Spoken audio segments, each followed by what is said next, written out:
When I first drove into Greywater, I thought I'd found peace. A small American town tucked deep between endless pine forests and a black, still swamp. The air was heavy with the scent of damp earth, and every building looked like it had been standing for 100 years. But there was something off. The streets were too quiet. Windows were half covered, as if people wanted to see out but didn't want to be seen. Even the wind seemed to avoid the place. My landlord, a thin man with hollow eyes, met me on the porch of the house I'd rented. He pressed the keys into my hand without looking at me. "Stay inside after dark," he said. When I asked why, he paused, then just shook his head and walked away. The first days were uneventful. I unpacked boxes, took long walks, tried to memorize the winding dirt roads. But every evening, a thick fog rolled in from the swamp, swallowing the streets until even the street lamps looked like smudges of dying light. At the only grocery store, the woman behind the counter noticed the mud on my boots. "You've been near the water," she said, voice almost trembling. "Don't go there at night, not when it's still." I wanted to ask what she meant, but her eyes shifted to something behind me, then back down to the counter. 3 nights later, at exactly 3:07 a.m., I woke to the sound of water, moving. Slow, deliberate footsteps in shallow, swamp water, coming closer. I peeked out the window, nothing but white fog.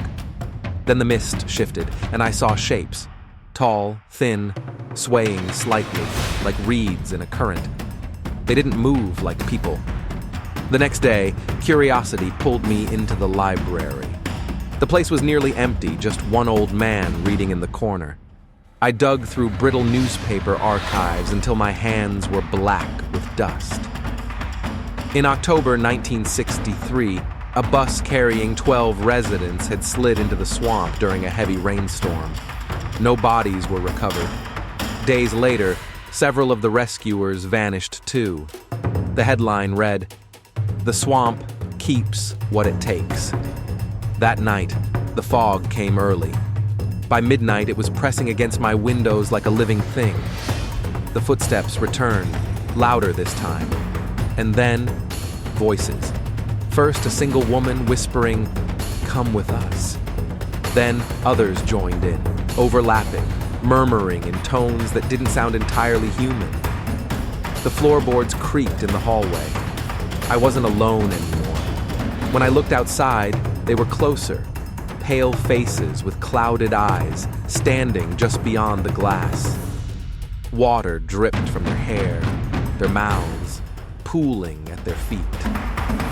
One pressed its hand against the window. The skin was bloated, splitting in places, revealing gray beneath. The lock on my door clicked. The fog slid in through the gap at the bottom, curling around my ankles like cold fingers.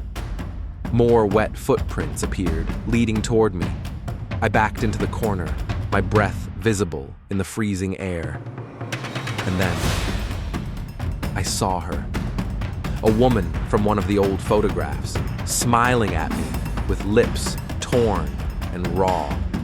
The voices rose into a deafening chorus.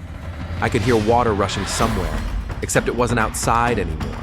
It was inside the walls. I'm writing this as the floor becomes slick beneath me. The lights are dying. They're in the room now, and the water is up to my knees. If you find this message, don't come to Greywater. No one leaves.